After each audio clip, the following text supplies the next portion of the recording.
اعوذ باللہ السمیع العلیم من الشیطان الرجیم بسم اللہ الرحمن الرحیم نحمد ونصلی علی رسولہ الکریم اما بعد اللہم صلی علی محمد وعلی آل محمد کما صلیت علی ابراہیم وعلی آل ابراہیم انک حمید مجید اللہم بارک علی محمد وعلی آل محمد کما بارکت علی ابراہیم وعلی آل ابراہیم انک حمید مجید رب اشرح لی صدری ویسر لی امری واحلل عقدۃ من لسانی یفقہوا قولی ربی زدنی علما اللہم علمنی بما ینفعنی اللہم ینفعنی بما علمتنی وعلمنی ما ینفعنی۔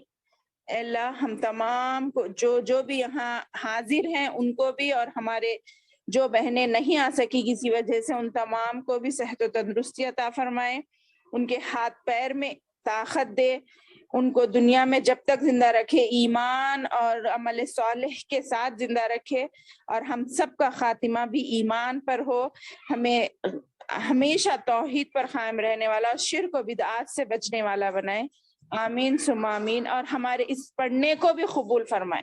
جو سلسلہ ہم نے شروع کیا ہے سورہ فاتحہ سے الحمدللہ پڑھتے پڑھتے، یہ سلسلہ اب سورہ بقرہ کی آیت نمبر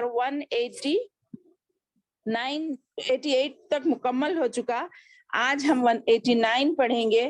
اللہ اس میں جو بھی پڑھا گیا ہے، ایک ایک حرف کے بدلے جیسا تیرا وعدہ ہے 10 نیکیاں ہم سب کو نصیب فرما، اور جو غلطی ہم سے ہو گئی ہے انجانے میں، اللہ اس کو تو معاف فرما، آمین ثم آمین۔ کیونکہ یہ ایک سمندر ہے، ہم جتنا بھی اس سے سیکھتے جائیں بہت ہی کم ہے، مگر ہمارا مقصد، ہماری مختصر جو زندگی ہمیں ملی ہے اس میں ہم زیادہ سے زیادہ اللہ کی رضا والے کام کریں اور اللہ کو ناراض کرنے والے کاموں سے بچیں، آمین ثم آمین۔ تو اب تک الحمدللہ ہم نے مختلف مسائل کو جانا، تھوڑا تھوڑا سمجھا، اور سب میں اہم بات اس میں یہ جانی ہم نے لاسٹ کلاس میں کہ اللہ ہمارے بہت بہت قریب ہے۔ ہمیں کبھی بھی ہماری اولاد جو ہمارے ساتھ ہمارے بستر پر سوتی ہے وہ بھی ہمارے اتنے قریب نہیں ہوتی جتنا ہمارا رب ہمارے قریب ہے۔ وہ ہمارے دل میں آنے والے خیالات کو بھی جانتا ہے۔ تو اس طرح ہم اپنے زندگیوں میں اس بات کو محسوس کریں، جو بھی تکلیف ہے، جو بھی ضرورت ہے، پہلے ہم اپنے رب کے سامنے بولے، پھر اس کے بعد ہم دنیا والوں کی طرف متوجہ ہوں۔ یہ عادت ہم اپنے آپ میں بنا لیں، اللہ اس کی ہمیں توفیق دے، کیونکہ اللہ کا وعدہ ہے جو بھی اللہ کو بلائے گا ہم اس کا جواب دیں گے اور اس کی دعا کو قبول کریں گے، مگر شرط یہ ہے کہ وہ بھی اللہ کی باتوں کو مانے، ٹھیک ہے؟ جیسا کہ ہم نے پڑھا یہ آیت میں، وَإِذَا سَأَلَكَ عِبَادِي عَنِّي فَإِنِّي قَرِيبٌ أُجِيبُ دَعْوَةَ الدَّاعِ إِذَا دَعَانِ فَلْيَسْتَجِيبُوا لِي وَلْيُؤْمِنُوا بِي۔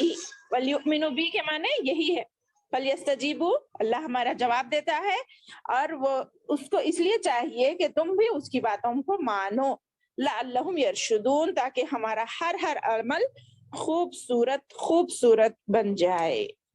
چلیے مختصر آموختے کے بعد اب ہم آگے بڑھتے ہیں اور آج کا سبق شروع کرتے ہیں۔ اعوذ باللہ من الشیطان الرجیم، بسم اللہ الرحمن الرحیم۔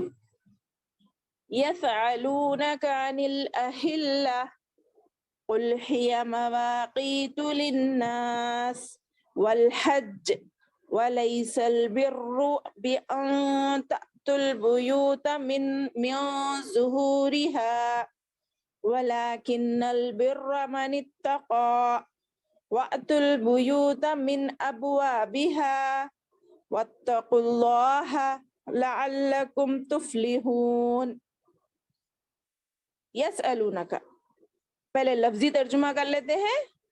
وہ آپ سے پوچھتے ہیں، سأل یسأل ہم نے جانا پہلے بھی، اس کے معنی سأل معنی ماضی میں بلانے کو کہتے ہیں، اور یسأل مضارع اور حال اور مستقبل کے لیے۔ تو یہاں پہ یہ سوال اللہ سے ہر دور میں پوچھا گیا، تو اس کے بارے میں بتا رہے یسألونک، اور جمع کا صیغہ ہے یہ، وہ سب آپ سے پوچھتے ہیں۔ کا سے مراد محمد صلی اللہ علیہ وسلم، وہ آپ سے پوچھتے ہیں، ان سے اہلہ نئے چاند کے بارے میں. ہلال کہتے ہیں شروع کا چاند جو نیا نیا نکلتا نہیں, جو باریک دھار رہتی دیکھیے, اس کو بولتے ہیں ہلال. پھر اس کے علاوہ خمر بھی چاند کو ہی کہتے ہیں مگر وہ فل مون کو کہتے ہیں. ٹھیک ہے, یہ دو فرق یاد رکھ لیجئے. ہلال مانے نئے چاند کو کہتے ہیں, اور قمر وہ بھی چاند ہے مگر اس کو فل مون کو کہتے ہیں. ٹھیک ہے, دو باتیں ہو گئی. پھر کہہ دیجئے وہ سب آپ سے پوچھتے ہیں انل اہلا چاند کے بارے میں. قل کہہ دیجئے ہیا یہ مواقیت للناس. کتنا پیارا جواب ہے دیکھیے اللہ تعالیٰ کا. سوال کیا جا رہا اللہ کے رسول سے, تو اللہ کے رسول کو جواب دینے کے لیے اللہ تعالیٰ بول رہے قل کہہ دیجئے ہیا یہ مواقیت اوقات ہیں للناسی لوگوں کے لیے, والحج اور حج, خاص کر حج کا بھی ذکر آیا ہے. ایک تو اوقات ہے للناسی لوگوں کے لیے, والحج اور حج کے بھی مہینے معلوم کرنا ہے. ولیسا اور نہیں ہے برا, برا یا برو کے معنی ہے نیکی نیکی, اور چھوٹی نیکی نہیں بہت بڑی نیکی. را اس کا مادہ ہے, اس کے معنی ہے خوب نیکیاں, بڑھ چڑھ کے زیادہ وسیع لحاظ سے نیکی کرنا. تو برا اور نہیں ہے نیکی بِأَن تَأْتُوا الْبُيُوتَ کہ تم آؤ, بیوتا بیتن کی جمع ہے یہ گھروں کو. اس کا کیا ہے تفسیر میں سمجھاتی ہوں, پہلے لفظی ترجمہ کر لیتے ہیں. بِأَن کہ تم آؤ, تَأْتُوا الْبُيُوتَ گھروں کو, من ظہورہا اس کی پیٹھوں کی جانب سے, پشت کی جانب سے, پیچھے سے. ولیکن اور لیکن, وہ اور کنہ, لاکنہ کے معنی لیکن, برا نیکی یہ ہے من اتقی جو اللہ سے ڈرے, جو پرہیزگاری اختیار کرے. وَأْتُوا الْبُيُوتَ اور آئے بیوتا گھروں کو, من ابوابہا اس کے دروازوں سے یعنی سامنے سے. وَاتَّقُوا اللَّهَ اور ڈرو اللہ سے, لَعَلَّكُمْ تُفْلِحُونَ اور پرہیزگار ہو جاؤ اور ڈرو اللہ سے شاید کہ تم فلاح پا جاؤ. دیکھا الحمدللہ, اس میں اس آیت کی تفسیر پڑھتے ہیں. پہلے لفظی ترجمہ ہو گیا نا, آسان ترجمہ کریں گے. لوگ تم سے چاند کے بارے میں سوال کرتے ہیں, تم کہو کہ یہ لوگوں کے وعدے کے وقتوں میں اور حج کے موسم کے لیے احرام کی حالت میں گھروں کے لیے ہے. ٹھیک ہے, پھر اور گھروں کے پیچھے سے تمہارا آنا کچھ نیکی نہیں, بلکہ نیکی والا وہ ہے جو متقی ہو یعنی اللہ سے ڈرنے والا ہو, اور گھروں میں تو دروازوں سے آیا کرے, اور اللہ تعالیٰ سے ڈرتے ہوئے رہو تاکہ تم کامیاب ہو جاؤ. اس آیت میں ہمیں سمجھنے کے لیے دو چند باتیں ہیں میری بہنوں. وہ یہ کہ وہ آپ سے اللہ کے رسول سے چاند کے گھٹنے اور بڑھنے کے بارے میں لوگ سوال کرتے ہیں. یہ دیکھیے, یہ تو ایک سمے پہلے اللہ کی مختلف نشانیوں میں سے ایک بہت بڑی نشانی ہے. ٹھیک ہے, چاند تک آج تک کسی کا ہاتھ نہیں گیا یہاں سے, اور نہ ہی چاند کو کسی زمینی قوت کے انڈر میں ہے وہ, یعنی یہاں سے کوئی آپریٹ نہیں کر رہے چاند کو. اس کا پورا کنٹرول کس کے ہاتھ میں ہے؟ اللہ تعالیٰ کے ہاتھ میں ہے. چاند اپنی خوبصورتی کے اعتبار سے بہت مشہور ہے. کسی کو بھی خوبصورت چہرے کو ہم کس سے تشبیہ دیتے ہیں؟ چاند سے تشبیہ دیتے ہیں. ماشاءاللہ چاند سے جیسا چہرہ ہے, بلکہ تو اس لحاظ سے بھی وہ مشہور ہے. اور اپنی شکل میں مسلسل بڑھنے اور کم ہونے کے اعتبار سے بھی لوگوں کی توجہ کا مرکز بنا ہوا ہے. آج ہی نہیں بلکہ ہر دور میں یہ ایسے ہی رہا, اور لوگوں نے ہر دور میں اس کی تبدیلی کے اعتبار سے مختلف توہمات بنا رکھے ہیں. وہم کی چیزیں, توہمات کسے کہتے ہیں؟ وہم کی جمع توہمات ہے. یعنی پاس کے نزدیک پرانے زمانے میں یہ خیال تھا کہ جیسا جیسا چاند کی وہ لیر جو بڑی بڑی ہوتے جاتی, یہ اچھی چیز ہے, مبارک چیز ہے. اور جیسے جیسے پھر 15 days کے بعد گھٹتی جاتی تاریخ, تو یہ منحوس سمجھا جاتا تھا ان دنوں کو. تو اس کو بولتے وہم والی چیزیں, توہمات بھی مشہور تھے. تو پھر آخری نبی صلی اللہ علیہ وسلم کے دور میں بھی صحابہ کرام نے یہ جو باتیں پھیلی ہوئی تھی نا, یہ جو منحوس ہے, یہ جو مبارک دن ہے, یہ سب ان کے ذہنوں میں تھا. تو انہوں نے آپ صلی اللہ علیہ وسلم سے اس کے بارے میں پوچھا, ایسا کیوں اور کیسے ہوتا. تو اس میں ایک پوائنٹ تو یہ ہے میری بہنوں, سب میں پہلے آپ غور کرنے کی چیز, اس کا جواب اللہ تعالیٰ بڑے ہی حکمت سے جواب دے رہے ہیں کہ یہ تو صرف لوگوں کو وقت بتانے کا ذریعہ ہے, نہ اس کا بڑھنا مبارک ہے نہ اس کا گھٹنا منحوس ہے, بلکہ اللہ تعالیٰ کا جواب کیا آیا کہ یہ تو لوگوں کو وقت بتانے کا ذریعہ ہے, اور خاص کر حج کی عبادت کو یہاں پر ذکر کیا گیا. ٹھیک ہے, یہ ایک اہم نقطہ تھا. پھر اس کے بعد ایک اور سوال آپ غور کر سکتے کہ صحابہ, ان سوالات سے صحابہ کرام کی سوچ کی وسعت ہمیں پتہ چلتی ہے کہ ان کی نظر کائنات میں ہمیشہ غور و فکر کرتی رہتی تھی. اب اپنی طرف پلٹتے ہیں ہم, اور ہماری آج تک کبھی نظر گئی اس چیزوں میں؟ گئی ہوں گی بھائی, یہ نہیں, ناممکن نہیں ہے کہ میں سب کچھ جھٹلا دے رہی ہوں, نہیں ہوں گی, مگر یہ فکر, یہ ایسا, یہ تو اللہ کے نبی کے زمانے میں قرآن نازل ہو رہا تھا, جب یہ لوگ نے الحمدللہ سوالات کیے, اس حساب سے قرآن 23 سال میں بتدریج آہستہ آہستہ نازل ہوا. مگر ہمیں بھی توجہ دلانا اس میں یہ ہے کہ اللہ کی قدرت میں, کائنات میں غور و فکر کرنا ہمارے اسلاف کا طریقہ تھا. اسی طریقے کی بنا پر وہ اللہ کے معزز بندے بنے. ٹھیک ہے, اگر آپ نے غور کیا ہے, ہم نے غور کیا ہے, بہت اچھی بات ہے. الحمدللہ آج سے ہم اور زیادہ کرنے کی کوشش کریں گے. کیوں؟ میں نے اس سے پہلے بھی یہی سے ہی کہا تھا, جہاں عورت کی زندگی لمیٹڈ چلتی نا, گھر کے حد تک, یہ گھر کی کاریگری کو دیکھیے, یہ اپنی ترکاری کو دیکھیے, چاول گیہوں آٹے کو دیکھیے, دالوں کو دیکھیے, یہ کہاں سے آئے؟ میں نے کہا تھا نا اس سے پہلے کہ دسترخوان پر کوئی نئی چیز پک کر آتی ہے تو وہ پکانے والے کی تعریف میں ہم بہت تعریف کے پل باندھ دیتے, مگر وہ چیز میں کس نے یہ لذت رکھی, وہ بریانی میں, وہ فلانے سالن میں, وہ دال میں, یا وہ خورمے میں, کس نے یہ مزے رکھے, وہ سب مل کے تو وہ چیز بنی نا. کیا ہم نے اس دسترخوان پر اللہ کی تعریف کی کہ ماشاءاللہ اس میں جو جو چیزیں پڑی ہے یہ کس طرح اللہ نے بنائی, پھر یہ کس طرح عقل دی کہ ان چیزوں کو جمع کر کر یہ سالن بنا, یہ کھانا بنا, یہ نیا میٹھا بنا. ہم اپنا دسترخوان پر تعریف کرتے ہیں تو پکانے والے کی, مگر وہ جو بنایا اس کی تعریف کرتے ہیں اکثر, شاید کرتے ہوں گے, مگر ہم نے تو اکثر اس کا تصور نہیں کیا. تو یہ بتانا مقصود ہے کہ صحابہ کے سوالات کس طرح کائنات میں غور و فکر کرتے تھے, ان کی غور و فکر کا پتہ چلتا ہے. اور یہ بھی پتہ چلتا ہے کہ وہ کتنے زیادہ علم کے حریص تھے.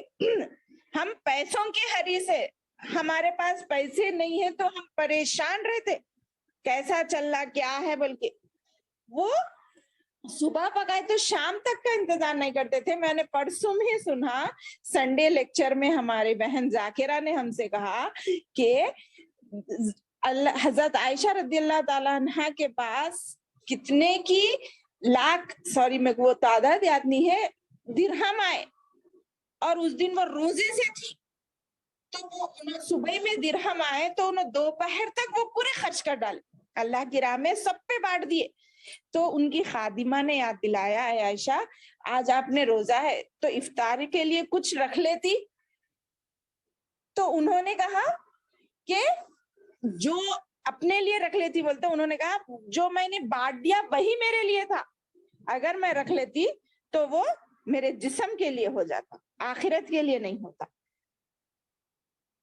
اسی طرح ایک مرتبہ ایک روٹی تھی صرف, وہ روٹی کو ایک سائل مانگنے آ جاتا تو حضرت عائشہ کہتی وہ روٹی دے دو. اے عائشہ پھر آپ کو شام کے لیے کچھ بھی نہیں ہے؟ ارے شام کا کیا ہے, اللہ تعالیٰ اس سے بھی بہتر عطا کرے گا. ٹھیک ہے، بلکہ جب وہ روٹی صدقہ کر دیتی، اللہ کے حکم سے شام نے ان کے پاس تازہ گوشت کا سالن پک کے آ جاتا.